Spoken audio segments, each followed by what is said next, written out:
Sometimes the quietest man in town carries the greatest story. Sometimes respect runs deeper than anyone can see. In Dusty Creek, Elias sweeps the saloon porch for spare change. But when wild mustangs stampede down Main Street, something impossible happens. While everyone runs for cover, Elias walks straight into the path of thundering hooves. He doesn't draw a weapon. He simply stands there, arms wide, as the lead stallion charges toward him. Then the impossible, the massive horse stops inches from his chest. The entire herd follows. What the town discovers is their janitor is the legendary horse king who vanished years ago. How does a man everyone dismissed still command the respect of wild animals? Before we jump back in, tell us where you're tuning in from, and if this story touches you, make sure you're subscribed, because tomorrow I've saved something extra special for you. The morning sun rose over Dusty Creek, the way it always did, slow and deliberate, painting the wooden storefronts in shades of amber and rust. The town sat in a shallow valley between the Medicine Bow Mountains and the endless grasslands that stretched east toward the horizon. It was 1889, and Dusty Creek had seen better days. The silver mine that birthed the town still coughed up ore, but not like it used to. Buildings leaned slightly, as if tired from standing upright for so long. Paint peeled, boardwalks creaked, but life continued with the steady rhythm of a place that had learned to endure. Elias Crane stood on the porch of the Silver Spur Saloon, broom in hand, as he did every morning before the town stirred. The broom was old, its handle worn smooth by 2 decades of use, the bristles splayed and uneven. He swept with careful strokes, creating neat piles of dust and debris that he'd gather into a pan and carry to the burn barrel behind the building. The work was simple, honest, and it suited him fine. He was 67 years old, though his stooped posture made him seem older. His hair had gone completely silver, hanging past his collar in a way that was more neglect than style. Deep lines carved paths across his weathered face, each one a map of years lived hard and quiet. His hands were large and scarred, the knuckles swollen from old breaks that had healed without proper setting. He wore canvas pants, a faded blue work shirt, and boots so worn the leather had molded perfectly to his feet. Everything about Elias Crane spoke of a man who had become invisible through sheer ordinariness. The saloon door creaked open behind him. Sarah Winters emerged, carrying a steaming cup of coffee. She was a handsome woman in her late 50s, with auburn hair streaked with grey and eyes that missed nothing. She'd owned the Silver Spur for 12 years, ever since her husband died in a mine collapse. "Morning, Elias," she said, her voice warm. "Left you some biscuits on the bar." "Appreciate it, Sarah." His voice was low and rough, like stones tumbling in a creek bed. "You're up earlier than usual." "Couldn't sleep." She studied him for a moment, then nodded. Sarah had learned long ago not to pry. Elias was a private man, and whatever ghosts haunted his sleep were his own business. "Well, don't work yourself too hard. It's going to be hot today." "Yes, ma'am." She went back inside, and Elias continued sweeping. Down the street, he could hear the town beginning to wake. The blacksmith's forge clanged to life. Chickens clucked in someone's yard. A dog barked twice, then fell silent. The stage station across the street rattled as the hostler prepared the morning coach. Elias had lived in Dusty Creek for nearly 20 years. He'd arrived one autumn evening with nothing but the clothes on his back and a story so thin it barely held together. He'd been a drifter, he'd said, looking for work. The previous saloon owner had needed someone to sweep and haul and do odd jobs, and Elias had proven reliable. He showed up every day. He worked hard. He kept to himself. Over time, people stopped wondering about him and simply accepted his presence the way they accepted the mountains or the wind. He finished sweeping the porch and carried the debris to the burn barrel. His room was above the town stable, a narrow space with a bed, a chair, a washstand, and little else. The stable owner, a gap-toothed man named Clement, let him stay there in exchange for mucking stalls on Sundays. It was an arrangement that suited both men. Elias climbed the external stairs to his room and set the broom in its corner by the door. The morning light filtered through a single small window, illuminating dust motes that danced in the air.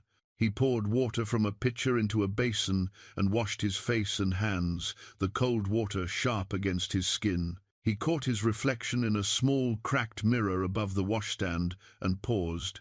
The face looking back was a stranger's face in some ways. The boy he'd been, the young man full of dreams and wildness, was buried somewhere beneath all those lines and scars.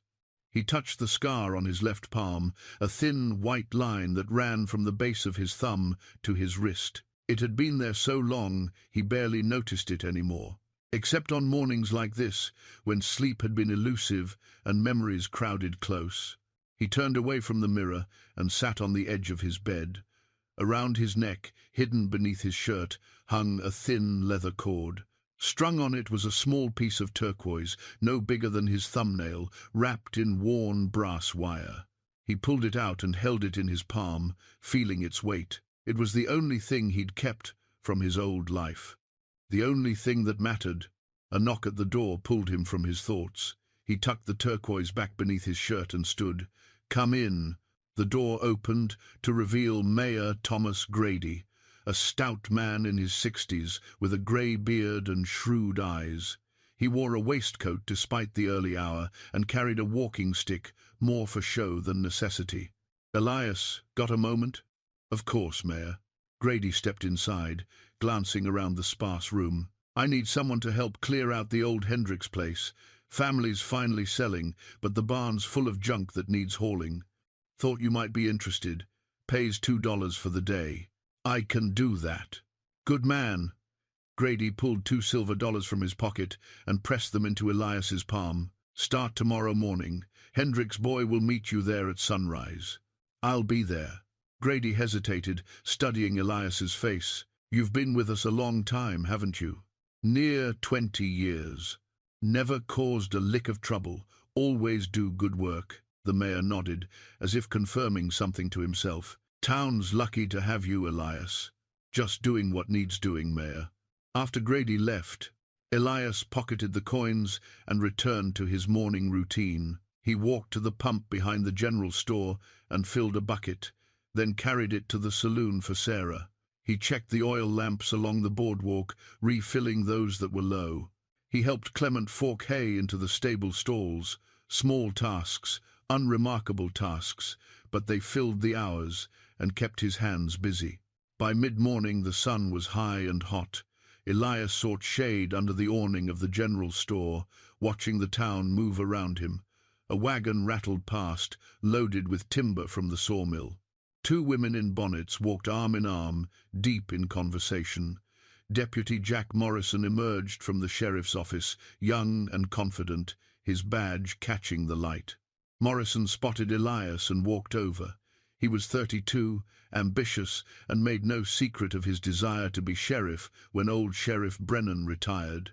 He had dark hair, a carefully trimmed mustache, and the kind of swagger that came from never having been truly tested. "Elias," he said, nodding curtly. "Deputy, you seen any trouble this morning? Any drifters coming through?" "No, sir." Morrison's eyes narrowed slightly. He'd never quite warmed to Elias, though he couldn't say exactly why. There was something about the old man that didn't sit right, something in the way he moved, or the way his eyes seemed to see more than they should. But Morrison kept his suspicions to himself. Elias had never done anything wrong. "Well, you let me know if you do. We've had reports of horse thieves working the territory. Can't be too careful." "I'll keep watch." Morrison nodded and walked on, boots clomping against the boardwalk. Elias watched him go, then turned his attention back to the street. Horse thieves. The words stirred something old and dark in Elias's chest. He'd known horse thieves once, bad men who saw animals as nothing more than property to be stolen and sold. Men who didn't understand that horses had spirits, memories, loyalties that ran deeper than rope or bridle. Men who had learned eventually that taking what wasn't theirs came with a price. But that was another life, another man. The rest of the day passed in familiar patterns. Elias swept the saloon again in the afternoon. He chopped wood for Mrs. Henderson, a widow who couldn't manage an axe anymore. He fixed a broken gate hinge for the schoolteacher. As the sun began its descent toward the western peaks, he walked to the edge of town, as he did most evenings. There was a spot just beyond the last house, where the grassland opened up wide and empty. Elias stood there, hands in his pockets, watching the light change. The plains stretched out endlessly, rolling and golden, dotted with sagebrush and wild grasses that swayed in the evening breeze. Somewhere out there, beyond sight but not beyond knowing, wild horses ran free. He could almost hear them, the thunder of hooves, the whistle of wind through manes, the ancient rhythm of freedom. A sound broke his reverie, distant but distinct, the faint drumming of hooves far off toward the northern ranges. Elias stiffened, his entire body suddenly alert in a way it hadn't been in years. He listened, head cocked, every sense straining. The sound faded, swallowed by distance and wind, but it had been there. He was certain of it. Wild horses, a herd, moving fast. He stood there until full darkness fell, until the first stars pricked the deepening blue of the sky. Then he turned and walked back to town, his shadow long behind him, the old questions stirring in his blood like smoke from a fire that had never quite gone out. The blast came at mid-morning 2 days later. Elias was replacing a broken board on the schoolhouse steps when the ground shook beneath his feet. The sound rolled across the valley like thunder, a deep, concussive boom that rattled windows and sent birds exploding from the trees. He dropped his hammer and turned toward the mine, his heart already knowing what his mind was, just catching up to understand. Dynamite. The miners used it to break through stubborn rock, but they were always careful about timing and placement. This blast had been wrong, too loud, too close to the surface. A moment later, a second explosion followed, then a third, each one building on the chaos of the last. People spilled from buildings, shading their eyes against the sun, looking toward the plume of dust and smoke rising from the mine entrance 1/2 mile north of town. Voices rose in confusion and alarm. Someone shouted about a cave-in, Mrs. Henderson clutched her apron and started to cry. Then Elias heard it, a sound that made his blood turn to ice. Thunder, but not from the sky, from the earth itself, growing louder by the second. He knew that sound better than his own heartbeat. Hooves, hundreds of them, coming fast. "Get inside!" he shouted, his voice carrying with an authority that startled everyone within earshot. "Get off the street, now!" Deputy Morrison emerged from the sheriff's office, one hand on his pistol. "What in the hell?" "Stampede!" Elias's voice cut through the confusion like a knife. "Wild horses, spooked by the blast. They're heading straight for town. Get everyone inside." Morrison's face went pale. He'd heard stories about stampedes, entire herds of panicked animals that could trample anything in their path. Buildings, wagons, people. "Everyone inside," he bellowed. "Off the street! Move!"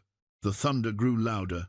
Elias could feel it now through the soles of his boots, the vibration of hundreds of hooves pounding the earth in blind terror. The herd would be coming down the north road, the most direct path, away from the explosions. They'd funnel straight into Main Street, with nowhere to go but through. People scattered. Mothers grabbed children and ran for doorways. Shopkeepers slammed, shutters closed. Mayor Grady herded a group of miners toward the saloon, his walking stick forgotten in his haste. In less than a minute, the street was empty, except for Elias. He stood in the middle of Main Street, his eyes fixed on the north end of town, where the road curved between two buildings. His heart hammered in his chest, but his breathing was steady. His hands, hanging loose at his sides, did not shake. Inside him, something old and familiar was waking up, something he'd buried so deep he'd almost convinced himself it was dead. Sarah Winters appeared in the saloon doorway. "Elias, for God's sake, get inside." He didn't move, didn't speak. His entire focus was on the road, on the sound building like an approaching avalanche. Then they came.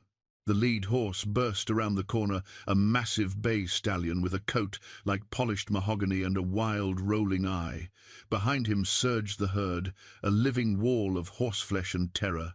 Mustangs of every color, bays and chestnuts and grays and paints, running shoulder to shoulder, their hooves churning up dust that rose like smoke. There had to be 50 of them, maybe more, and they were coming straight down Main Street with the mindless momentum of a flash flood. Elias took 3 steps forward, placing himself directly in their path. Behind the windows and doors, people watched in horror. Some covered their eyes, others pressed their faces to the glass, unable to look away. Deputy Morrison grabbed for his rifle, but Mayor Grady caught his arm. "Don't," the mayor breathed. "You'll just scatter them worse." The stallion saw Elias. Its ears flicked forward, then back. It didn't slow. If anything, it ran harder, driven by instinct and fear and the blind need to escape the explosions that still echoed in its memory. Elias spread his arms wide, not in defense, not in threat, just open, palms forward, the way a man might greet an old friend he hadn't seen in years. His lips moved, though no one could hear the words over the thunder. And then, impossibly, he began to sing. It wasn't a song anyone in Dusty Creek had ever heard. It was old, older than the town, older than the territory, older than the railroads and the fences and the mines. It was a song in a language that sounded like wind through grass, like water over stones, like the earth itself speaking. The melody rose and fell, not loud, but carrying somehow over the chaos, reaching through the panic to touch something deeper. The stallion's ears swiveled forward, locked on Elias. Its stride broke, its head came up, and 50 feet from where Elias stood, the great horse planted its front hooves and skidded to a halt in a cloud of dust, its chest heaving, foam flying from its mouth. The herd behind him tried to stop, colliding into one another in a chaos of whinnying and jostling, but they stopped, every single one of them. They milled and stamped and tossed their heads, but they didn't run, they didn't trample. They stood there in the middle of Main Street, wild and beautiful and utterly impossible. Elias lowered his arms slowly. He took one step toward the stallion, then another. The big horse's nostrils flared, its entire body quivering with adrenaline and confusion, but it didn't bolt. It watched Elias approach with eyes that were still wild, but no longer blind with terror. Elias reached up, moving with the careful slowness of a man who'd done this 1,000 times before.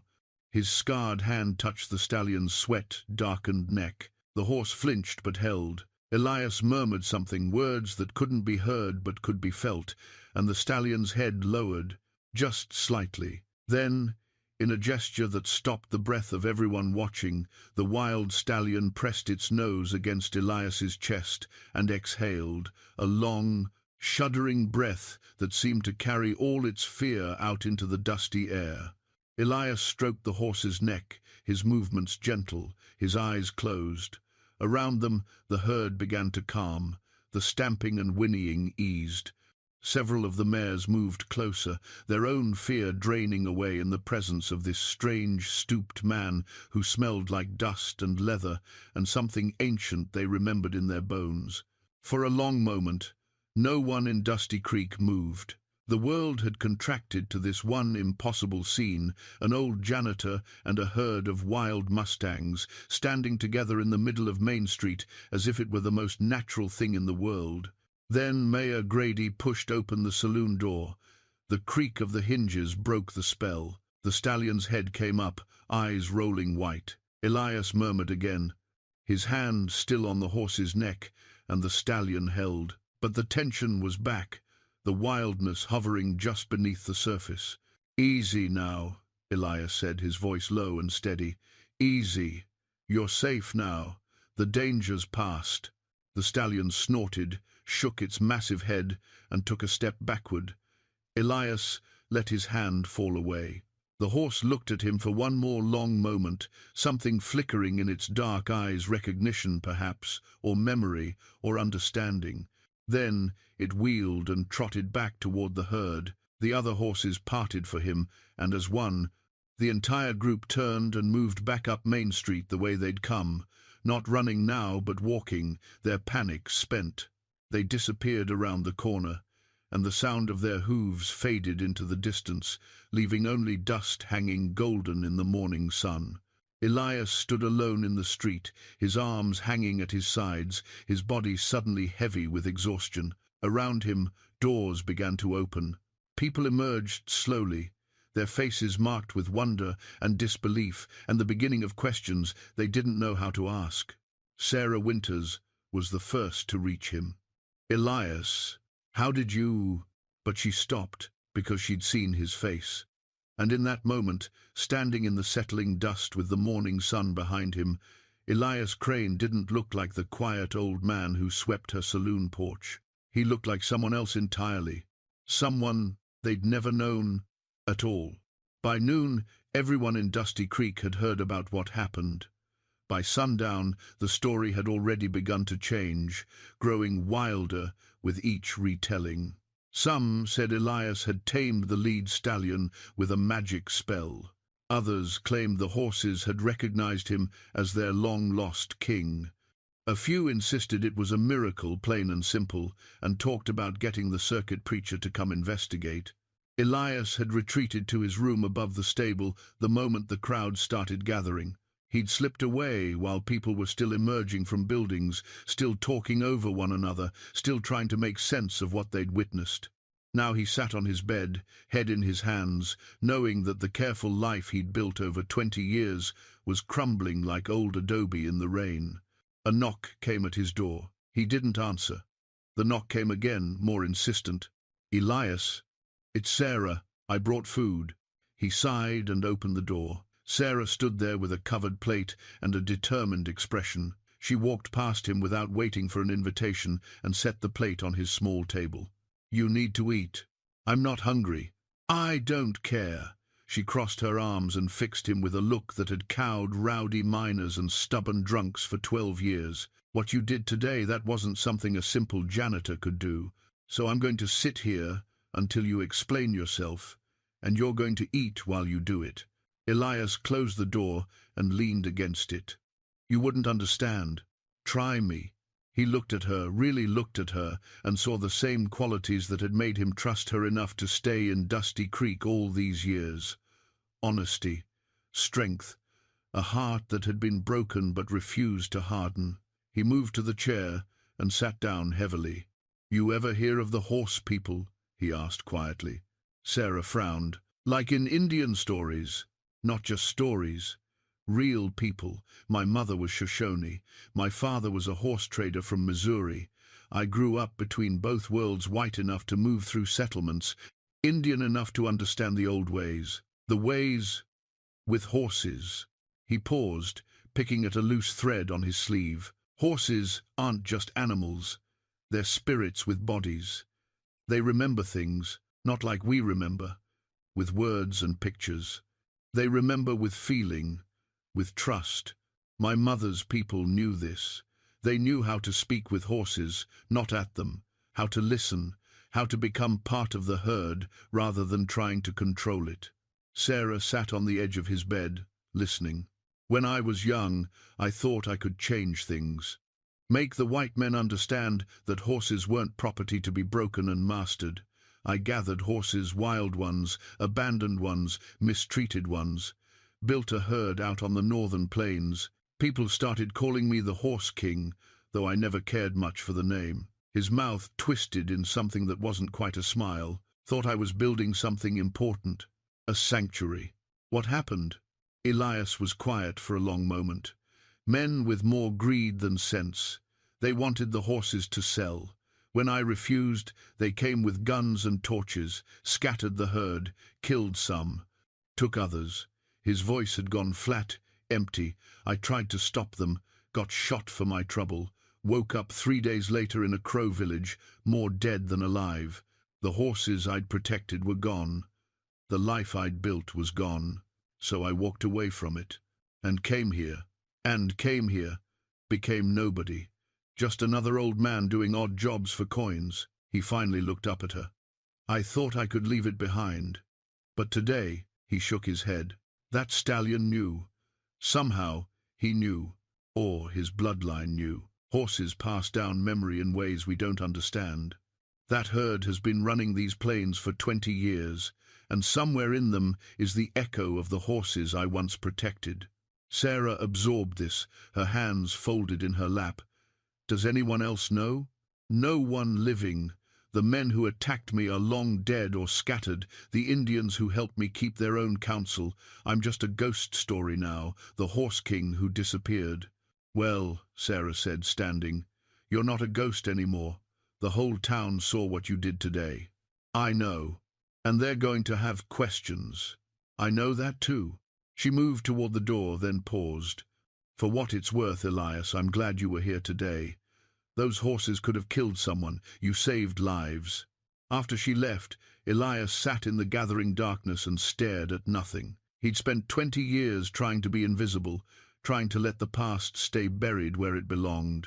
But the past had a way of rising up when you least expected it, carried on the thunder of hooves and the dust of a stampede. The next morning he woke to find a crowd gathered outside the stable. When he descended the stairs, they pressed forward, not threatening but eager, their faces bright with curiosity. Mayor Grady stood at the front, his expression more measured. Elias, the mayor said, raising a hand to quiet the murmurs. Folks have been talking about what you did yesterday, about how you knew how to stop those horses. I got lucky, Elias said. That wasn't luck. This came from Deputy Morrison, who'd pushed his way to the front of the crowd. His eyes were sharp, calculating. I've been asking around, sending telegrams, and there's stories from up north 20 years old about a man who lived with wild horses. They called him the Horse King. Description matches you pretty close, Elias. Or should I call you something else? The crowd went silent. Elias felt every eye on him, felt the weight of their expectation and curiosity pressing down like a physical force. He could deny it, lie, but what was the point? They'd seen what they'd seen. That was a long time ago, he said quietly. Different life, different man. But you still know horses, Mayor Grady said. Better than anyone I've ever met. I know them. Grady exchanged glances with several others in the crowd, then turned back to Elias. Then we need your help. Those explosions at the mine were caused by carelessness. I've already had words with the foreman, but the wild herds in these parts, they're getting bolder, coming closer to settlements. The ranchers are complaining about them mixing with domestic stock, making the cattle nervous. Some want to start shooting them. No, Elias said, the word coming out harder than he intended. I agree, Grady said, but we need a solution. Those horses are magnificent, but they can't keep running through our streets. If you know how to work with them, how to guide them to better ranges away from town, that would solve a lot of problems. Elias looked at the faces surrounding him. Simple people, mostly. Good people trying to build lives in hard country. They weren't asking him to conquer the horses or break them, just to help keep everyone safe, both human and animal. He thought of the stallion, the way it had stopped, the way it had recognized something in him even after all these years. He thought of the herd disappearing around the corner, free and wild and beautiful. I'll do what I can, he said finally, but I work alone, and we do this my way. Mayor Grady smiled and extended his hand. Fair enough. Elias shook it, feeling the weight of the past settling back onto his shoulders like an old coat he'd thought he'd thrown away for good. Elias left town before dawn the next morning, carrying only a canteen, some jerky, and the leather cord with its turquoise stone visible now outside his shirt. He walked north into the grasslands, following the tracks the herd had left when they'd fled the previous day. The prints were easy to read, 50-some horses moving together, their panic gradually easing as they put distance between themselves and the explosions. He found them near midday, grazing in a wide meadow bordered by cottonwood trees and a meandering creek. The stallion spotted him first, head coming up sharply, ears pricked forward. The mares lifted their heads too, alert but not alarmed. Several of the younger horses moved behind their mothers, but none of them ran. Elias sat down on a flat rock 50 yards from the herd and didn't move. He simply sat, breathing slow and steady, letting his presence become as unremarkable as the rock itself. The horses went back to grazing, though the stallion kept one eye on him. An hour passed, then 2. The sun climbed high and hot. Elias didn't move. This was the first lesson his mother had taught him long ago, when he was barely old enough to walk. Patience. Horses lived in the present moment, and they could sense whether a creature near them was truly calm or just pretending. You couldn't fool them. You had to actually be still, inside and out. By mid-afternoon, a young mare with a white blaze ventured closer. She grazed her way toward him in a zigzag pattern, pretending she wasn't approaching at all. When she was 20 feet away, she lifted her head and stared directly at him, nostrils flaring as she tested his scent on the breeze. Elias remained motionless. The mare took 3 steps closer, then 3 more. Finally, she stretched her neck out as far as it would go and snuffled at his boots. Elias let her investigate. After a moment, satisfied that he posed no threat, she went back to grazing, now only 10 feet away. The stallion had been watching this entire exchange. Now he made his decision. He walked across the meadow with the rolling gait of a king inspecting his domain, approaching Elias head-on. The other horses parted for him, acknowledging his authority. He stopped 5 feet from where Elias sat and pawed the ground once, a challenge and a question combined. Elias stood slowly. He was shorter than the stallion by a good foot and probably outweighed by 400 pounds, but he met the horse's gaze without flinching. Then he did something that would have seemed insane to anyone watching. He turned his back on the wild stallion and walked away. Not running, not hurrying, just walking, calm and steady, back toward the creek. Behind him, he heard the stallion snort. Then the soft thud of hooves following. Elias kept walking until he reached the water's edge. He knelt and cupped his hands, drinking deeply. The stallion came up beside him and lowered its massive head to drink as well, its shoulder nearly touching Elias's arm. They drank together in silence, man and horse, while the rest of the herd watched from the meadow.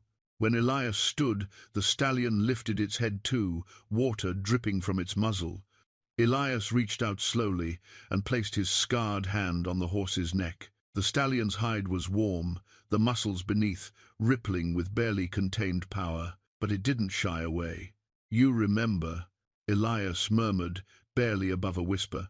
"Not you, maybe, but your grandmother did, or your great-grandmother. They ran with my herd, back when the world was different, back when I thought I could protect you all." The stallion turned its head and fixed one dark eye on Elias's face.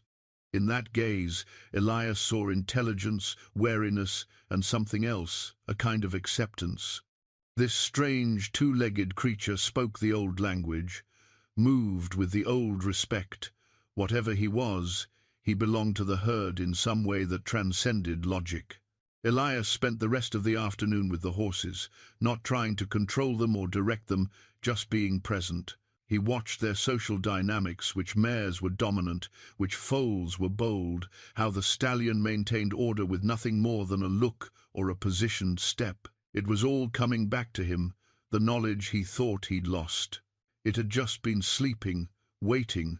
As the sun began to set, he walked back toward town, and wasn't surprised when 6 horses followed him for the first mile before peeling off to return to the herd. The stallion watched him go, standing on a low rise like a sentinel. Sarah was waiting when he got back, sitting on the steps of the stable with a shawl wrapped around her shoulders against the evening chill. "Any luck?" she asked. "Some." He sat down beside her, his joints protesting after a day of walking and sitting on hard ground. "They're not as wild as people think, just cautious, smart.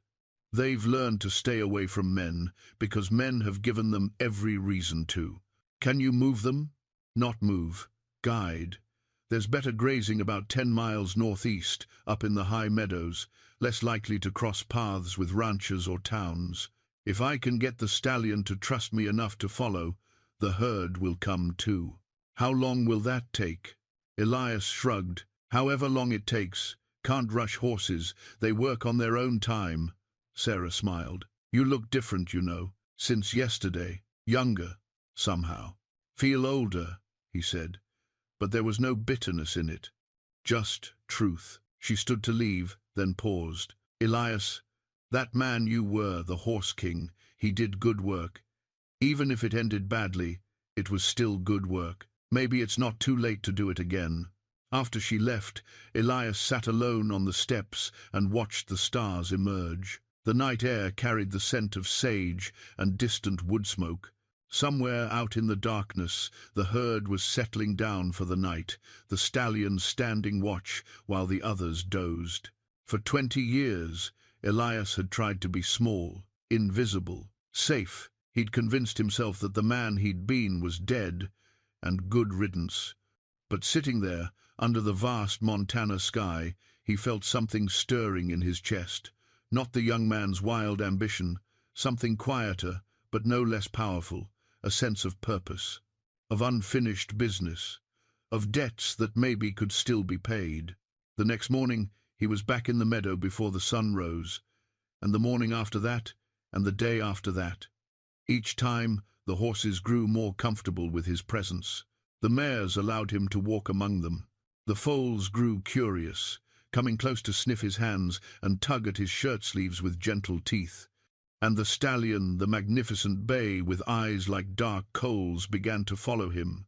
Not far at first, just a few steps when Elias moved from one part of the meadow to another, but it was a beginning, a bridge being built between two worlds, one slow step at a time. Deputy Morrison rode out on the third day and watched from a distance, his expression unreadable. When Elias walked back to town that evening, Morrison was waiting on the road. "That's quite a trick," Morrison said. "Not a trick, just patience. The ranchers are getting nervous. They're talking about bringing in professional hunters to thin the wild herds before next spring." Elias stopped walking. "That would be a mistake." "Maybe. But if you can't move them soon, the town might not have a choice." Morrison turned his horse. "Just thought you should know." Elias watched him ride away, then looked back toward the meadow where the herd grazed in the fading light. Time was running out, and the stakes were higher than just keeping horses off Main Street. This was about survival not just for the herd, but for a way of life that was already disappearing faster than morning frost in summer sun. The telegram arrived on a Tuesday morning, delivered by the station master with an apologetic expression. Mayor Grady read it twice, his face growing graver with each word, before walking to the Silver Spur to find Elias. "We have a problem," Grady said, setting the telegram on the bar where Elias was replacing a broken hinge. "That's from the Territorial Livestock Commission. They've had complaints from 3 ranching operations about wild horse interference. They're sending a man named Caleb Drake to assess the situation." Elias picked up the telegram and read it. The words were bureaucratic and cold, but the meaning was clear enough.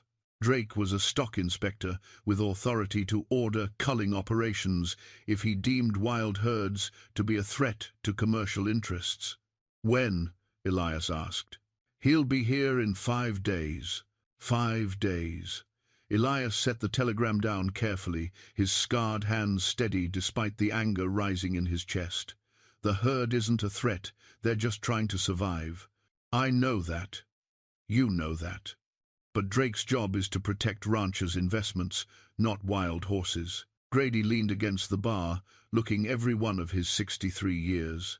"If you can move them before he gets here, show that they're not a problem, maybe we can avoid this. Maybe. It's the best chance we've got." After Grady left, Sarah emerged from the back room where she'd been listening. 5 days isn't much time." "No," Elias agreed. "It's not." He spent that day and the next in the meadow, working with the stallion. The trust was growing, but trust wasn't the same as partnership. The stallion would approach him now, would tolerate his touch, would even follow him short distances, But getting the big horse to lead the entire herd on a 10-mile journey through unfamiliar country, that was something else entirely. On the third day, Elias tried something different. He brought a length of rope with him, soft cotton worn smooth from years of use. He'd carried it in his saddlebag decades ago, back when he still believed he could change the world. Now he held it loosely, approaching the stallion in the early morning light. The horse saw the rope and tensed. Elias stopped, letting the rope dangle from his hand, making no move to use it. He stood there for an hour, maybe more, until the stallion's curiosity overcame its wariness. The big horse approached, stretched out its neck, and sniffed the rope carefully. Elias let him investigate. Then, moving with infinite slowness, he brought the rope up and looped it loosely around the stallion's neck. Not tight, not restraining, just resting there like a necklace. The stallion's muscles bunched, its eyes rolled. But it didn't bolt. "Good," Elias murmured. "Good boy. It's not a cage, just a connection. Just a way for us to understand each other." He kept the rope there for 5 minutes, then removed it and walked away. The stallion shook its head hard, as if trying to dislodge the memory of the rope's weight, but it didn't run. That afternoon, Elias did it again, and again the next morning. Each time the stallion's tolerance grew, but time was running out. On the 4th day, Deputy Morrison showed up at the meadow with a rider. Elias didn't recognize a lean man in his 40s with cold grey eyes and a rifle scabbard on his saddle. Morrison made introductions from horseback. "Elias, this is Caleb Drake." He got in a day early. Drake dismounted and walked toward Elias with the confident stride of a man who'd spent his life around livestock and had no patience for sentiment. He studied the herd, counting heads, assessing their condition. "Fine-looking animals," Drake said. "Shame they're in the wrong place." "They're not hurting anyone," Elias said. "Not yet, but they cross onto grazing land. They compete with commercial stock. They attract predators. They carry diseases." Drake pulled out a small notebook and pencil. "How many head?" 53.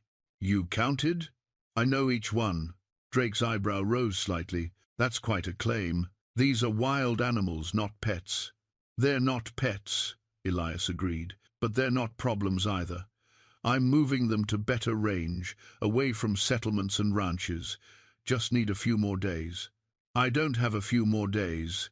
The commission sent me to make an assessment, and I need to file my report before the weekend." Drake looked at the herd again, his expression unreadable. "Tell you what, you move these horses by tomorrow sundown, not just promise to move them, actually get them to where they're going, and I'll file a favorable report. But if they're still here, or if they've just shifted a few miles down the valley, I'm authorizing a reduction operation." "Reduction operation," Elias repeated flatly. "You mean shooting them?" "I mean managing the population to sustainable levels that don't interfere with commercial interests." Drake's voice was calm, professional, entirely devoid of emotion. "It's not personal. It's just the job." After Drake and Morrison rode away, Elias stood alone in the meadow and felt the old helplessness rising like bile.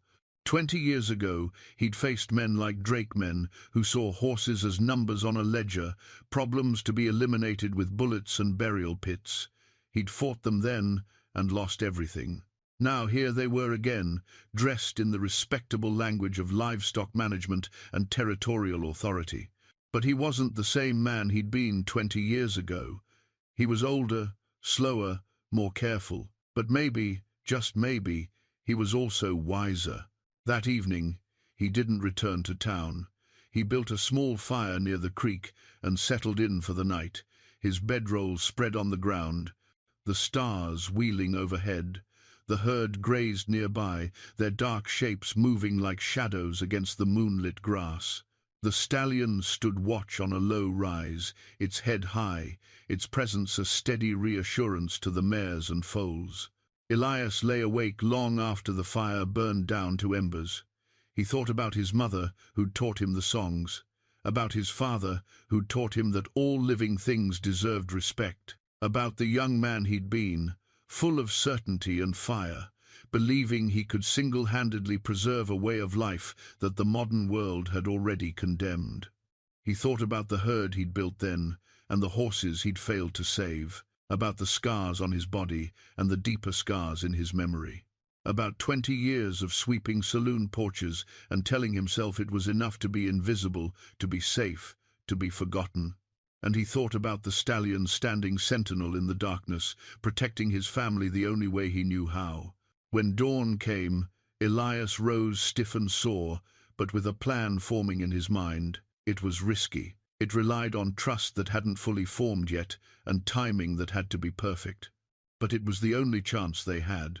He walked to where the stallion stood and placed his hand on the great horse's neck. "Tomorrow," he said quietly, "tomorrow we find out if you really remember, if that blood of yours carries the knowledge of your ancestors, if you trust me enough to take your family to safety."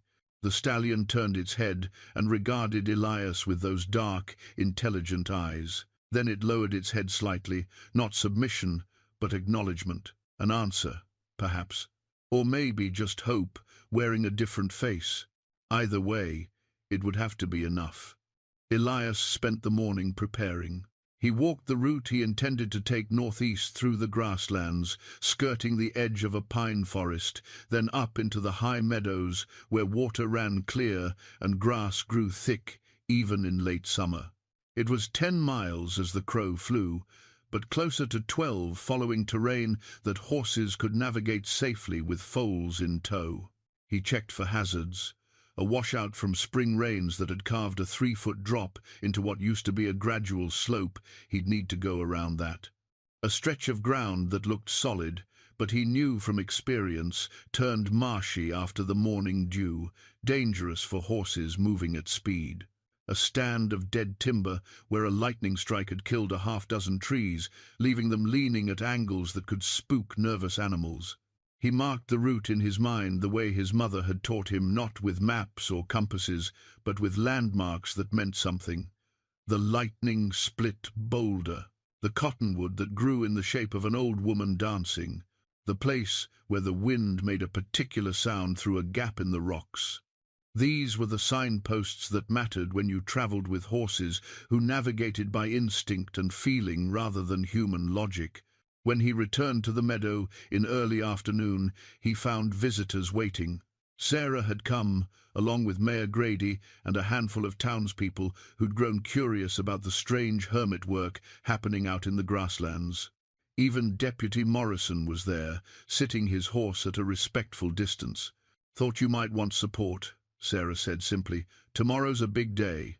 Elias appreciated the gesture, but crowds made horses nervous.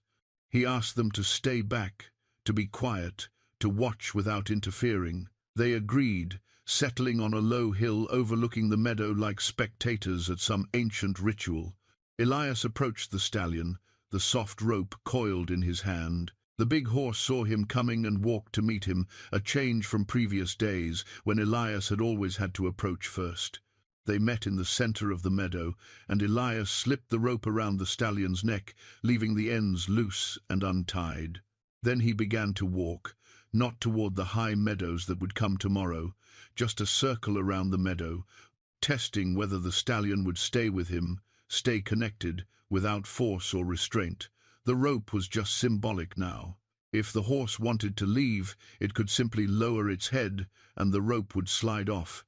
The stallion walked beside him, its stride matching Elias's pace. After one circuit, Elias walked in a different direction. The stallion followed. Then another direction, and another, creating a complex pattern across the grass. The horse never pulled away, never tested the boundaries. It simply stayed close, as if the rope were unnecessary. Behind them, the rest of the herd watched. One of the older mares, a grizzled grey with scars from old cougar attacks, started following. Then another mare joined, and another. Within 10 minutes, the entire herd was moving with them, flowing across the meadow in a loose, organic formation with the stallion and Elias at its center. On the hillside, the townspeople watched in silence. Sarah found she was holding her breath. Even Morrison seemed impressed, though he kept his expression carefully neutral. Elias brought them to a halt near the creek and removed the rope from the stallion's neck. The big horse shook himself, then lowered his head to drink. The herd spread out around them, grazing, resting, completely at ease. "It's like they're a single creature," Mayor Grady murmured to Sarah. "The way they move together." "They trust him," Sarah replied. "Really trust him. I've never seen anything like it." Morrison, however, was thinking about Caleb Drake and the report that would determine these horses' fate. Trust was beautiful, but could it translate into the kind of coordinated movement needed to drive a herd 12 miles across open country? That was a different matter entirely. As the afternoon wore into evening, most of the townspeople drifted back to Dusty Creek. They had work and families and lives that couldn't be put on hold, even for something as remarkable as what they'd witnessed. But Sarah stayed, and so did Morrison, though for different reasons. Sarah stayed because she'd seen the weight on Elias's shoulders, the quiet desperation beneath his calm exterior. She built a small fire and made coffee, offering it to both men without comment. Morrison stayed because he wanted to see how this ended. He'd sent the telegrams about the Horse King, done the research that had exposed Elias's past. Part of him felt guilty about that, about dragging an old man's history into the light. But another part, the part that had ambitions of being sheriff someday, knew that sometimes you had to make hard choices. If the horses couldn't be moved, if Drake ordered them killed, Morrison would have to be there to enforce it. That was the job. As darkness fell, Elias sat by the fire and spoke quietly, more to himself than to his companions. "My mother used to say that horses remember what humans forget, that they carry wisdom in their blood, passed down from ancestors we can't even imagine. Wild horses that saw the world before fences, before railroads, before any of this." He gestured vaguely at the darkness beyond the firelight. "I used to think that was just poetry. Beautiful words from a beautiful woman." "You don't think that anymore?" Sarah asked. "I don't know what I think, but that stallion, there's something in him that knows me, or knows what I represent. Not me personally, but what I am. A bridge, maybe, between the world that was and the world that is." "That's a heavy burden for one old man," Morrison said, not unkindly. Elias smiled without humor. "Most burdens are heavier than they need to be. We carry them anyway." They sat in silence for a while, watching the fire burn down. The herd was dark shapes in the darkness, barely visible, but Elias could feel them out there. The rhythm of their breathing, the occasional stamp of a hoof, the rustle of movement as a mare shifted position or a foal pressed closer to its mother. "What happens if you can't move them?" Morrison finally asked. The question they'd all been thinking. "Then I fail," Elias said simply. "Again, and they die. Again, and I get to spend whatever years I have left knowing I wasn't good enough, fast enough, strong enough." He poked at the fire with a stick.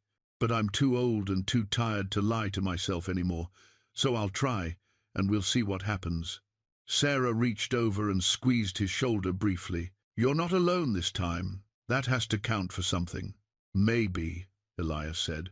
But his eyes were on the darkness where the stallion stood watch, and his thoughts were already racing ahead to morning, to the moment when everything would be tested, when trust would either hold or shatter like glass under a hammer. He didn't sleep much that night. None of them did. They kept the fire burning low and watched the stars wheel overhead, marking time until the moment when dawn would come, and with it the reckoning they all knew was unavoidable. Tomorrow would reveal whether an old man's connection to wild horses was real enough to overcome fear, distance, and the steady encroachment of a world that had no room left for legends. Dawn broke clear and cold, the kind of morning where the air felt thin as glass and every sound carried for miles. Elias was already awake, had been awake, watching the sky lighten by degrees from black to deep blue to the pale gold of early sunrise. The herd was stirring, the mares rising from where they'd rested, the foals stretching and testing their legs. He was about to approach the stallion when he heard hoofbeats, a single rider, coming fast from the direction of town. Elias turned to see Clement, the gap-toothed stable owner, riding hard on a borrowed horse, his face flushed from exertion. "Elias!" Clement pulled up sharply, the horse dancing sideways. "You need to come back to town, now." "I can't. Today's the day I move the herd, or Drake orders them killed." "That's just it." Clement caught his breath, words tumbling out. "There's a woman at the saloon. Rode in last night from Fort Benton. She's looking for you. Says she has information about Caleb Drake. Says he's not what he claims to be." Sarah and Morrison were already on their feet, moving toward Clement. "What do you mean?" "Not what he claims?" Morrison demanded. "She wouldn't tell me. Said she needs to speak to Elias directly. Said it's urgent." Elias looked at the herd, then at the rising sun. Every minute counted. But something in Clement's voice, in the urgency of the message, made him pause. "How far behind you is she?" "She's not behind me. She's waiting in town. She can't ride well, city woman, but she insisted I find you immediately." "Go," Sarah said to Elias. "Morrison and I will stay with the herd. If you're not back in 2 hours, She hesitated. "We'll figure something out." Elias made his decision. He swung up behind Clement on the borrowed horse, and they rode hard for Dusty Creek, leaving the herd grazing peacefully in the meadow, unaware that their fate hung by an even thinner thread than before. The woman was waiting in the Silver Spur, sitting at a corner table with a leather satchel and a cup of coffee gone cold. She was perhaps 50, dressed in a dark traveling suit, with sharp eyes and an air of competence that reminded Elias of a schoolteacher or a clerk. She stood when he entered. "Mr. Crane, or should I say, the Horse King?" "Elias is fine. Who are you?" "Margaret Hayes. I worked for the Territorial Livestock Commission in Helena. I say worked because I resigned yesterday after discovering what I'm about to tell you." She gestured for him to sit. "Caleb Drake is not conducting a standard assessment." "Then what is he doing?" Margaret opened her satchel and pulled out a stack of papers. 6 months ago, a man named Vernon Hutchins purchased grazing rights to 12,000 acres of public land northeast of here. The purchase was legal, properly filed, all the paperwork in order. But there's a provision in the contract that voids the sale if the land is deemed unsuitable for commercial ranching due to, and I quote, "persistent interference from unmanaged wildlife populations." Elias felt something cold settle in his stomach. "The high meadows." "Exactly. The land you're planning to move the horses to. Hutchins wants out of the contract. Turns out the land's not as valuable as he thought, but he'll lose a substantial deposit if he simply backs out. However, if Drake files a report stating that wild horses make the land commercially unviable, Hutchins can void the contract and recover his money. And Drake gets a generous finder's fee according to documents I found in his office. He's not here to assess anything. He's here to ensure those horses become a problem that justifies exactly the outcome Hutchins wants." Margaret's expression was grim. "The reduction operation isn't about managing populations. It's about creating a paper trail that makes this land look worthless." Mayor Grady had entered during Margaret's explanation, followed by several other townspeople drawn by the commotion. "That's fraud," Grady said flatly. "It is. But proving it in court would take months, maybe years, and by then those horses will be dead and Hutchins will have his money back." Margaret looked at Elias. "I rode through the night to warn you because I grew up with horses. My father was a cavalry officer. I know what they mean, what they represent, and I couldn't let this happen without at least trying to stop it." Elias stood abruptly and walked to the window, his mind racing. The high meadows were gone as an option. If he moved the herd there, he'd be playing directly into Drake's hands, giving him exactly the justification he needed to order them killed. But if he didn't move them, Drake would file his report anyway, claiming they were a persistent threat to settlements. "There has to be another place," Mayor Grady said. "Other land far enough from ranches and towns. Not within a day's travel, Elias replied. And I can't keep the herd moving indefinitely. They need stable grazing, water, shelter for winter. They need a home. What about the old Blackwood ranch? This came from an unexpected source, Deputy Morrison, who just arrived from the meadow, having left Sarah to watch the herd. It's been abandoned for 5 years, ever since the owner died without heirs. The territorial government claimed it, but nobody's done anything with it. 40 acres of good grass, a creek, timber for windbreaks. That's only 6 miles from here, Grady objected. Too close to town. Maybe not. Morrison was thinking hard, the lawman in him working through logistics. If we could get the territorial government to designate it as a wildlife preserve, horses included, it would be protected. Drake couldn't touch it. That would take legislation, Margaret said. Months of bureaucratic process. Unless we had the territorial governor's direct authorization, Morrison looked at Elias. Sarah mentioned you once helped some Crow families relocate peacefully during a land dispute 20 years back. Prevented what could have been a violent confrontation. The man who was territorial secretary back then is governor now, James Whitcomb. If he remembers you, if he owes you, he might sign an emergency order, Margaret finished, her eyes lighting up. Designating the Blackwood property as temporary protection for a culturally and historically significant wild herd, pending full legislative review. Whitcomb has that authority in cases involving preservation of territorial heritage. Elias turned from the window. That still leaves today. Even if Whitcomb remembers me, even if he agrees, we can't get a telegram to Helena and back before then. No, Mayor Grady said slowly, but we might be able to stall Drake long enough to buy time. He smiled, and it was not a kind smile. Let me talk to him.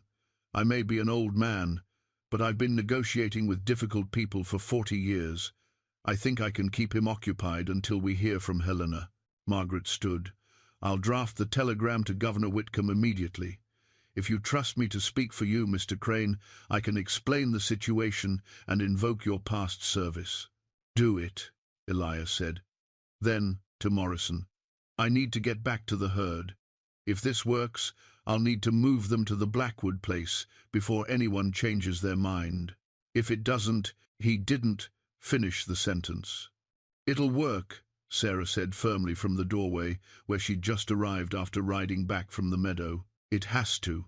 Elias looked at these people, the saloon owner, the mayor, the deputy, the clerk who'd risked her career for horses she'd never met, and felt something shift in his chest. 20 years ago, he'd tried to save a herd alone and failed. Now, he wasn't alone. The question was whether that would be enough to change the ending. The telegram went out before noon, addressed directly to Governor James Whitcomb in Helena with Margaret Hayes's signature and the urgent notation that response was needed before sundown. Then came the waiting. The kind of waiting that stretched minutes into hours and made every sound, every footstep, every creak of the telegraph office door seem like it might be the answer they desperately needed. Mayor Grady found Caleb Drake at the hotel restaurant, eating a leisurely lunch. The mayor sat down, uninvited, ordered coffee, and began a long, meandering conversation about territorial politics, mining regulations, and the complex history of land use disputes in Montana. Drake listened politely at first, then with growing impatience, but Grady was a master of the endless meeting, the circular discussion, the question that spawned 3 more questions. He kept Drake talking for 2 hours. Meanwhile, Elias returned to the meadow. The herd was restless, sensing his tension the way horses always could. The stallion approached him immediately, pushing its nose against his chest, huffing warm breath that smelled of grass and wildness. "Not yet," Elias murmured, stroking the great horse's neck. "Soon, maybe, but not yet." He walked the perimeter of the meadow, checking on each horse, noting which foals seemed strong and which were still wobbly on their legs. There was a young colt, no more than 3 months old, with a coat the color of dark chocolate and a white star on its forehead.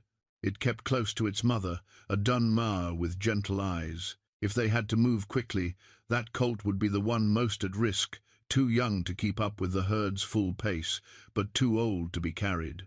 Sarah had ridden back out with supplies, bread, cheese, water. She found Elias sitting by the creek, his eyes distant. "Margaret's telegram went through," she reported. "Now we wait." "I'm not good at waiting." "Nobody is." She sat beside him, not touching but close enough that her presence was felt. "Can I ask you something?" "Go ahead." "Why horses?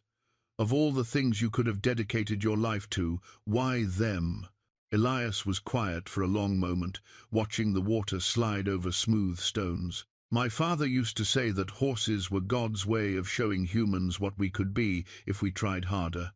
Strong but gentle, powerful but willing to serve, independent but capable of loyalty that lasted lifetimes." He picked up a pebble and tossed it into the creek.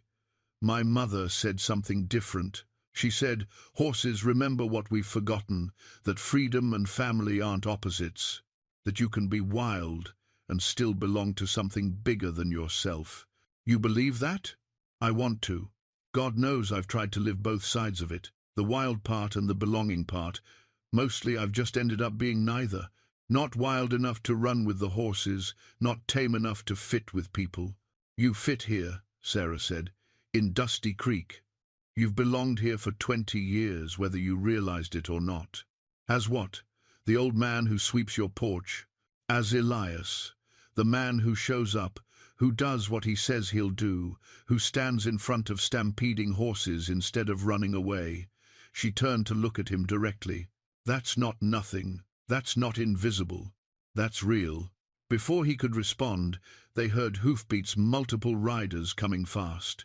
Morrison arrived first, followed by Mayor Grady and 2 miners who'd volunteered to help. Grady was out of breath but smiling. "Drake's getting suspicious. I've stalled him as long as I can. But Margaret sent word," the telegraph operator said. "A reply came through from Helena 15 minutes ago.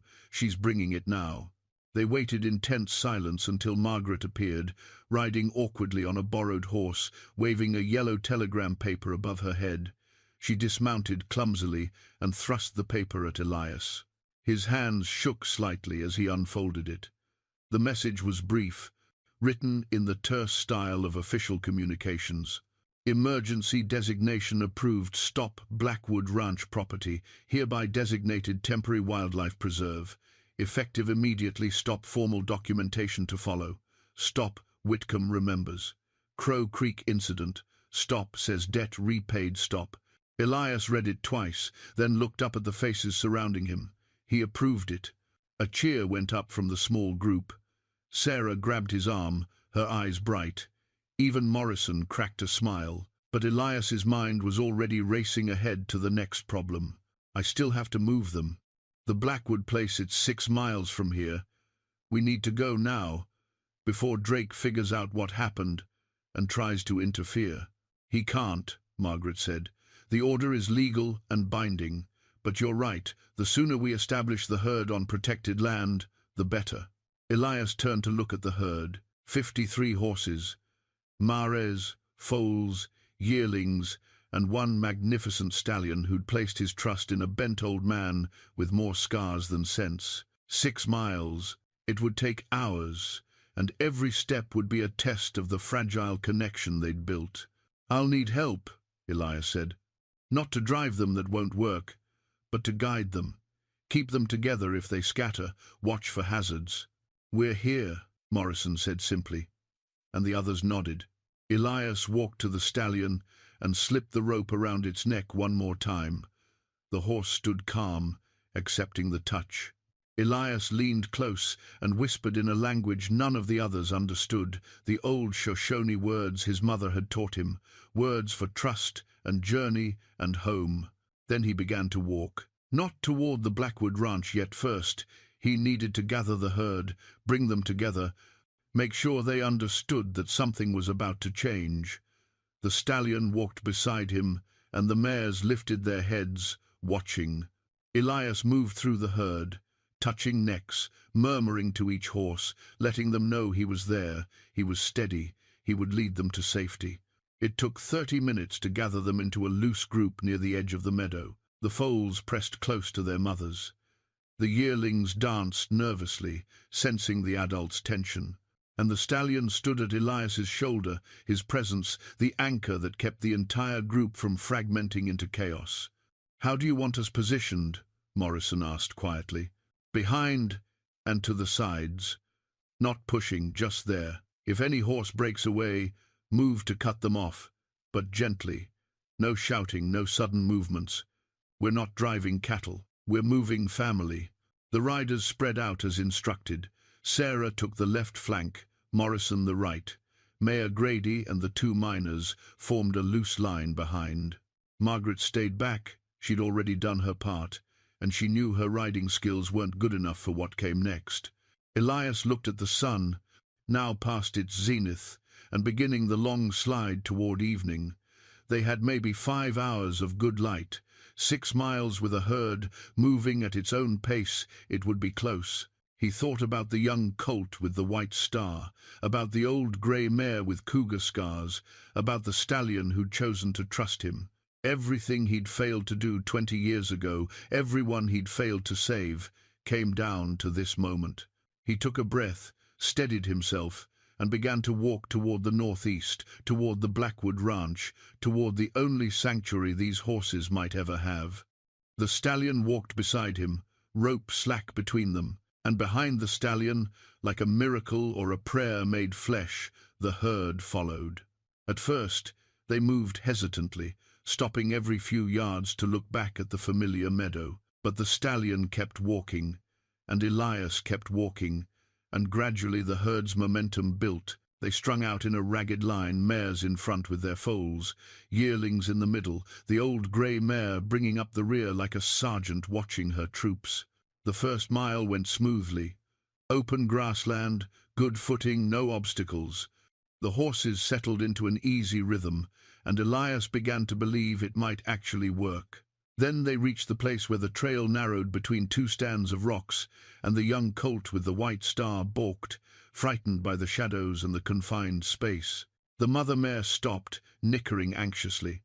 The colt planted its feet and refused to move.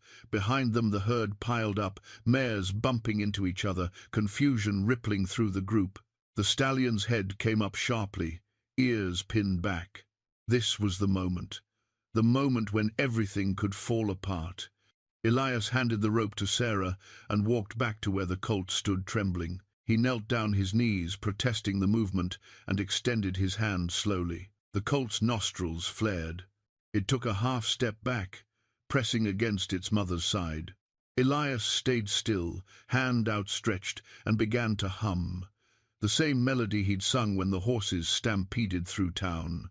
The old song that carried in its notes the memory of a time when horses and humans moved through the world as partners rather than adversaries. The colt's ears swiveled forward. It took one tentative step toward Elias, then another. When it was close enough, Elias gently touched its soft muzzle. The colt didn't pull away. Elias stood slowly, maintaining contact, and began to walk toward the narrow passage. The colt followed. The mother mare followed, and behind them the rest of the herd resumed their journey, the crisis averted by nothing more than patience and an old man's refusal to let fear win. They moved on, the sun sinking lower, shadows growing longer across the grassland. 4 miles, 5. The Blackwood Ranch coming into view on the horizon, a weathered barn, a house with a sagging porch, fences that had gone to seed. But beyond it, green meadows stretching toward the foothills, a creek glinting silver in the fading light. Almost there, almost safe, but the hardest part was still to come. They were half a mile from the Blackwood property when Caleb Drake appeared. He came from the direction of the ranch, riding a strong roan horse, and he wasn't alone. 2 men flanked him, rough-looking types, with rifles across their saddles, and the hard eyes of men who'd done unpleasant work for money before. Drake pulled up directly in their path, forcing Elias to stop. The herd halted behind him, nervous energy rippling through their ranks. The stallion's ears flattened against his skull, and he moved slightly forward, placing himself between Elias and the threat. "That's far enough," Drake called out. His professional demeanor had evaporated, replaced by cold anger. "I know what you're trying to do, Crane. That telegraph from Helena, very clever. But executive orders can be challenged. And until the territorial courts review it, those horses are still under my jurisdiction." "The order is legal and binding," Mayor Grady said, riding up beside Elias. "You have no authority here. I have these two gentlemen who say otherwise." Drake gestured to his companions. "Mr. Hutchins was very disappointed to learn about your little maneuver. He's authorized me to take whatever steps are necessary to protect his investment." "By killing horses?" Sarah's voice was sharp with contempt. "By managing a wildlife population that threatens commercial interests. Perfectly legal, perfectly justified." Drake's hand moved toward his rifle. "Now, I'm giving you one chance to turn this herd around and take them back to that meadow. Come sundown, we'll conduct the reduction operation as planned, or," he paused, "you can resist and we'll be forced to take action right here." The two hired men shifted in their saddles, hands moving toward their weapons. Morrison's hand went to his pistol, but he was one deputy against 3 armed men, and the math wasn't good. Elias felt the moment crystallizing around him. 20 years ago, he'd faced men like this with guns and righteous anger and absolute certainty, and he'd lost everything. Now he was older, he was outnumbered, and the stakes were just as high. But something had changed. He wasn't alone this time, and he wasn't the same man. "You're going to shoot me?" Elias asked quietly. "In front of witnesses? In front of a deputy sheriff and the mayor of Dusty Creek? If you force me to." "And then what? You kill all these horses, file a report saying they attacked you?" Elias shook his head slowly. "That might have worked if you'd moved fast, Drake. But Margaret Hayes has already sent a full report to Helena about your arrangement with Hutchins, about the fraud. The Territorial Attorney General has that information now. You pull that trigger, you're not just killing horses, you're ending your career and probably heading to prison." Drake's face went pale, then red. "You're bluffing." "Am I?" Elias took a step forward, and the stallion moved with him, a wall of muscle and barely contained power. "Here's what I think, Drake. I think you're desperate. I think Hutchins promised you more money than you've ever seen, and you thought this would be easy. Just another assessment, just another report, and you'd walk away rich. But it's not easy anymore. Now you have to choose, ride away, and hope you can salvage something from this mess, or commit murder in front of 6 witnesses and guarantee you'll hang for it." The two hired men were looking at Drake uncertainly now, the equations changing in their heads. Whatever Hutchins was paying them, it probably wasn't worth a murder charge. "You have no right," Drake said, but his voice had lost its certainty.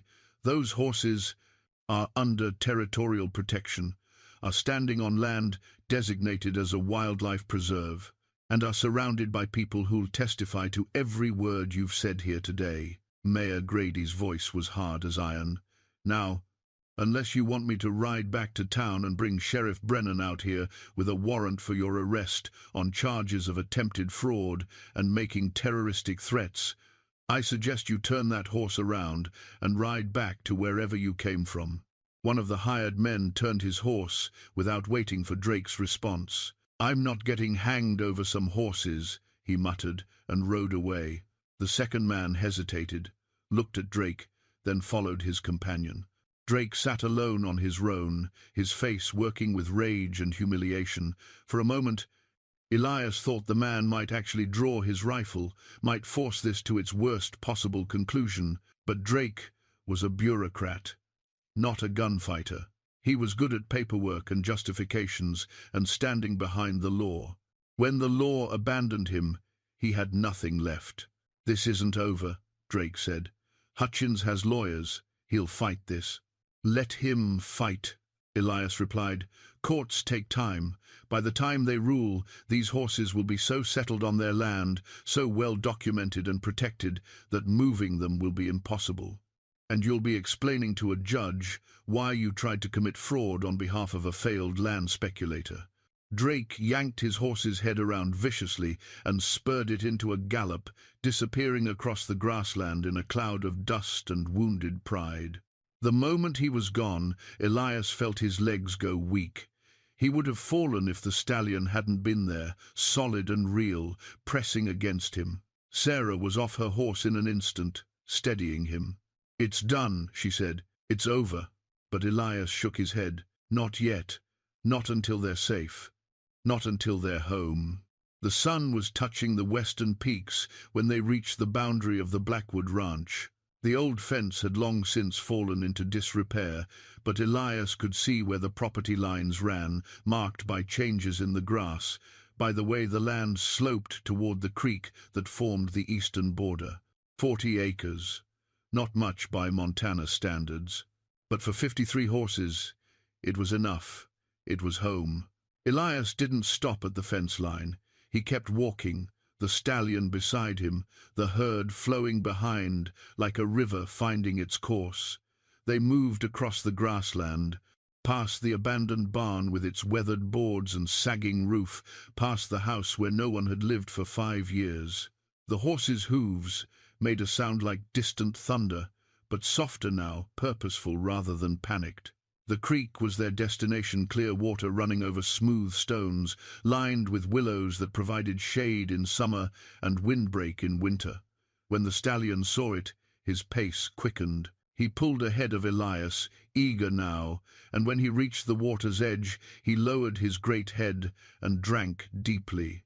The rest of the herd surged forward, mothers and foals, yearlings and the old grey mare, all of them desperate for water after the long journey.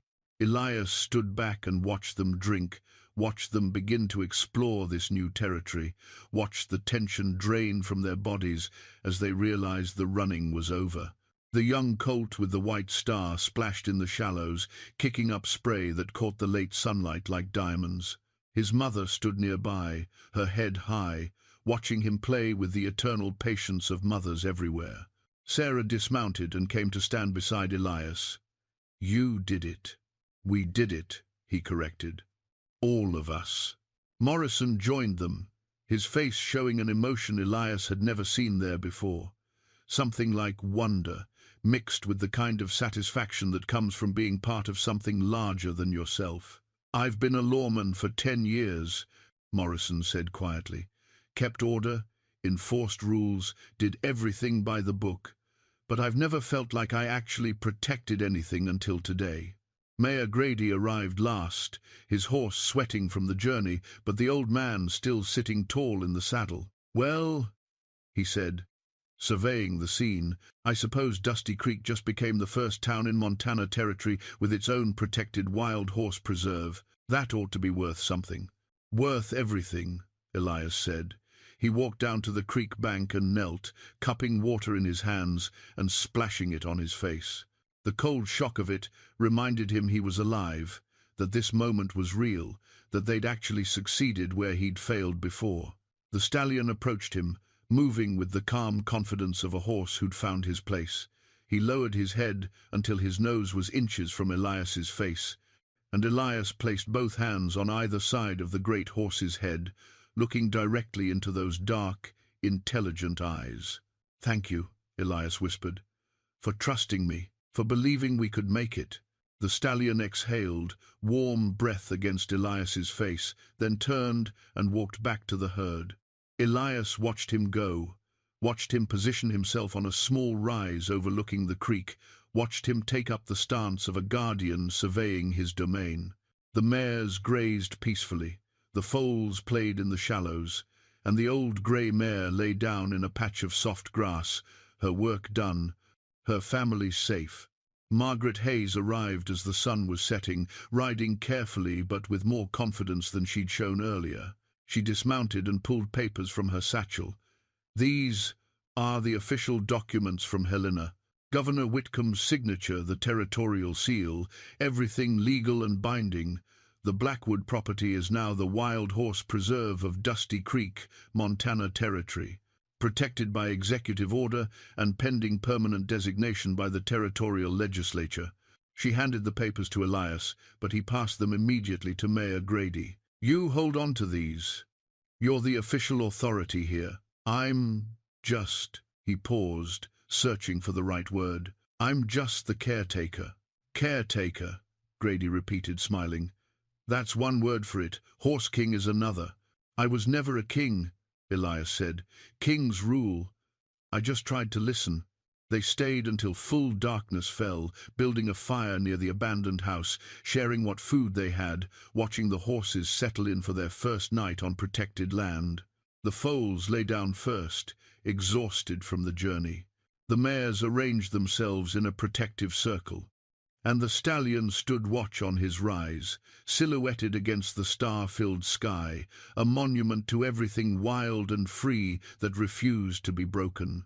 Elias sat with his back against a tree, Sarah on one side and Morrison on the other, and felt something he hadn't felt in 20 years. Not happiness exactly, too much had been lost for simple happiness, but something close to it. Peace, maybe.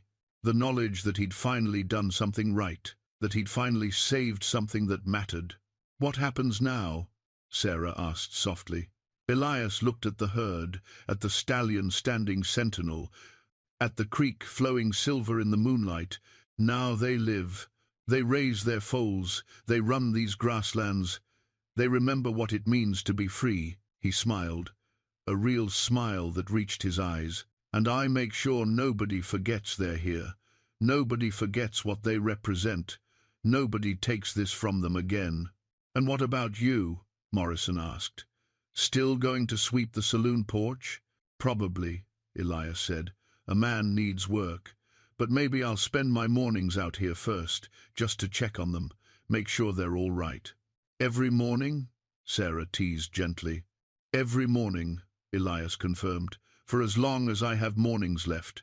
3 months passed, and winter came to Montana Territory with its usual harsh beauty. Snow covered the grasslands in white, and the creek froze at its edges, leaving only a narrow channel of running water in the center. But the horses adapted, as horses always did. They grew thick winter coats, found shelter in the timber along the northern edge of the preserve, and moved with the instinctive knowledge of creatures who'd survived countless winters before this one. Elias was there every morning, just as he'd promised. He'd repaired part of the barn and kept it stocked with hay for the hardest days, though the horses rarely needed it. They knew how to paw through snow to reach the dried grass beneath, knew how to find the sheltered spots where the wind didn't cut so deep. But Elias came anyway, checking on each horse, counting heads, making sure the young colt with the white star was growing strong, and the old grey mare was holding her weight through the cold months. He still swept the saloon porch in the afternoons, still did odd jobs around town. But something fundamental had changed in how people saw him. He wasn't invisible anymore. Children waved when he passed. Women nodded respectfully. Men stopped to ask him questions about the horses, about the preserve, about the old ways he represented. The story of what happened had spread beyond Dusty Creek. Newspapers in Helena and Butte ran articles about the Wild Horse Preserve, about the old Horse King who'd come out of retirement to save a herd from destruction. People started making trips to see the horses, standing at respectful distances, watching the herd graze and play and live free. Tourism brought money to the town. Visitors needed places to stay, meals to eat, supplies to purchase. Mayor Grady had been right. The preserve was worth something after all. Caleb Drake had disappeared, his reputation destroyed by Margaret Hayes's report. Vernon Hutchins had filed legal challenges to the preserve's designation, but each one had been dismissed. The territorial legislature, facing public pressure from citizens who'd read the newspaper stories and heard the tale of the legendary Horse King, had voted to make the preserve's protected status permanent. 40 acres had become 50, then 60, as adjacent property owners donated land or sold it cheap to expand the sanctuary. On a cold December morning, Elias stood by the creek, now frozen solid except for that narrow central channel, and watched the stallion lead the herd to water. The big horse had grown even more magnificent over the months, his coat thick and lustrous, his bearing that of a king who knew his kingdom was secure. He saw Elias and walked over, as he did most mornings now, accepting the man's touch with the calm assurance of old friends. "Your family's safe," Elias told him quietly, his breath misting in the frozen air. "Nobody's going to take this from you, not while I'm alive to prevent it, and when I'm gone, there'll be others. Sarah, Morrison, the mayor, they understand now. They see what you are, what you represent." The stallion huffed, warm breath steaming, then turned back to his herd. Elias watched him go, feeling the weight of years, but also something lighter. The burden of old failures finally set down, replaced by this one small victory that somehow felt like redemption. A sound behind him made him turn. Sarah had come out to the preserve, wrapped in a heavy coat, her breath misting like his. She'd started accompanying him some mornings, saying the walk was good for her, though Elias suspected she came more to keep him company than for exercise. "Cold today," she said, coming to stand beside him. "Gets colder every year, seems like. Or we just feel it more," she smiled. "Margaret sent a letter. She's taken a position with a wildlife protection organization in Washington. Says she's going to make sure what happened here becomes a model for other preserves across the territory. Good for her. She mentioned you in her letter, said to tell you that what you did here, it matters beyond just these 50-some horses. It's changing how people think about wild things, about preservation, about the responsibility we have to protect what's left of the old world." Elias was quiet for a moment, watching a young filly chase her brother across the snow, their hooves kicking up white powder that sparkled in the winter sun. "I don't know about all that. I just know these horses deserved a chance, deserved to live without fear of men with guns and justifications. You gave them that chance, you gave them more than that, you gave them a future." Sarah touched his arm lightly. "And you gave yourself one too. You stopped being the man who lost everything and became the man who saved what mattered." Elias thought about that as they walked back toward town together, their boots crunching in the snow. The man who saved what mattered. It was a better epitaph than he'd expected to earn, better than he probably deserved, but he'd take it. He'd carry it through whatever years remained, and he'd keep showing up every morning to watch the horses run free, to count their heads, to make sure the promise he'd made to them and to himself was kept. That evening, as he sat in his room above the stable, he pulled out the leather cord with its turquoise stone and held it in his scarred palm. It had belonged to his mother, had been her father's before that, had passed down through generations as a symbol of connection to the old ways, the old knowledge. He'd worn it hidden for 20 years, ashamed of what it represented, of his failure to live up to its meaning. Now he wore it outside his shirt where everyone could see. Let them ask questions, let them wonder, let them remember that once, and maybe still, there were people who spoke with horses, who understood that wildness wasn't something to be tamed, but something to be honored. The world was changing, would keep changing, probably faster than any of them could imagine. But here, on 60 acres of protected grassland outside a small Montana town, 53 horses ran free because one old man had refused to let history repeat itself. And that, Elias thought as he lay down to sleep, listening to the winter wind whistle through the stable below, was enough. It was more than enough.